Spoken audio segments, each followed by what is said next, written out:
हाय दोस्तों, मैं हूं आपका राम। आज 18 दिसंबर 2020 फ्लिपकार्ट के प्राइस वाली पाठशाला एपिसोड 4 में सभी को साथ है। मेरे चैनल को सब्सक्राइब करने के बाद हमें फ्लिपकार्ट ऐप में जाना है, गेम्स को टच करना है, स्क्रॉल करके प्राइस वाली पाठशाला पर क्लिक करके हम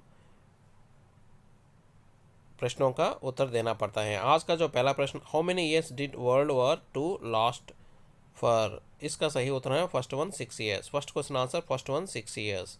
second question, which is the longest and largest bone in the human body? इसका सही उत्तर है दूसरा femur. Second question answer second one femur. Third question, which system is responsible for the secretion of hormones? इसका सही उत्तर है second endocrine system. Third question answer second one endocrine system.